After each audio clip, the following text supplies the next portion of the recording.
Jeg hedder Toni, og jeg vil prøve at svare på spørgsmålet, hvad er en INMU? Vi har jo 3 modeller stående her. Jeg kan svare med en lidt tung sætning. INMU'en er et multisansestimulerende, velfærdsteknologisk værktøj, redskab, objekt, som i et smukt og æstetisk design gemmer på avanceret højteknologi.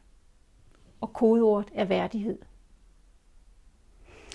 Jeg tror nu lige, at jeg vil dele det lidt op, så I får lidt nærmere kendskab til INMU'en. Lad os lige først se på INMU'en. Jeg tager INMU Relax. Den ligner jo en lille blød pude, men det er ikke en pude, som man skal bruge som hovedpude. For den har godt nok en blød polstring, men indenunder ligger der en hård kerne, som beskytter meget avanceret højteknologi, blandt andet en lille computer og noget sensorteknologi.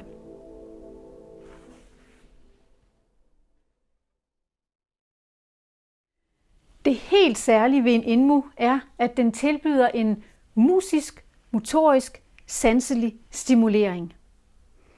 Og det gør den, fordi musikken er det bærende element. Og musikken kombineres med bevægelse, kombineres med taktilitet og med vibration. Det giver alt sammen mulighed for en interaktion mellem mennesker, så vi kan give mere nærvær, større opmærksomhed og større fokus.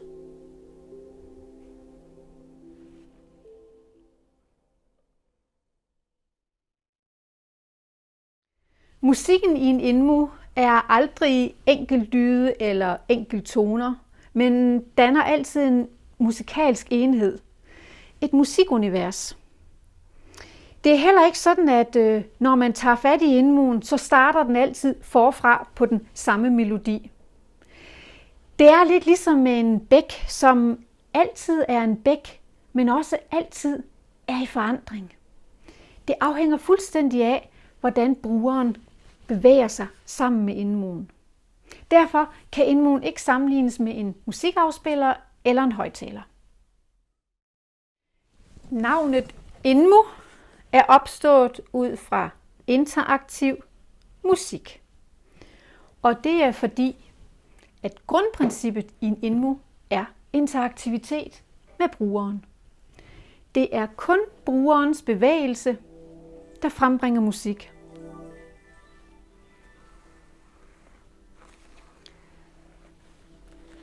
Når brugeren ikke længere rører ved INMU'en, klinger musikken langsomt ud. Ingen berøring, ingen musik.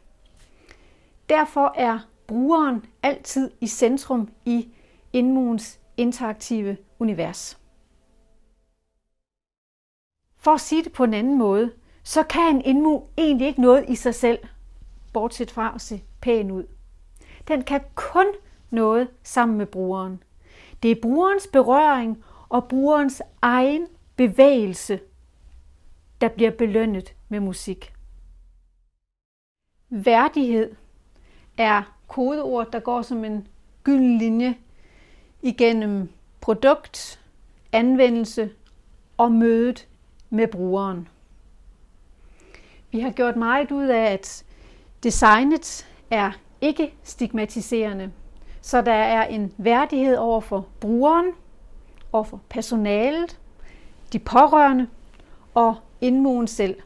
Det vil sige den tilgang, man har til anvendelsen af INMU'en. INMU'en findes i flere modeller. Her har vi INMU Dance, INMU Relax og INMU Joy. Hver INMU danner sin egen enhed, det vil sige har sit eget musikunivers, har sit eget smukke design med berøringselementer, der alt sammen er tilpasset den måde, bevægelsen reflekteres i musikken, altså bevægelsesmønstret. Og det henleder naturligvis til anvendelse og til målgruppen. Betrækket er derfor en integreret del af INMU'en. Jeg håber, I har fået svar på nogle af de grundlæggende ting, når man spørger, hvad er en INMU?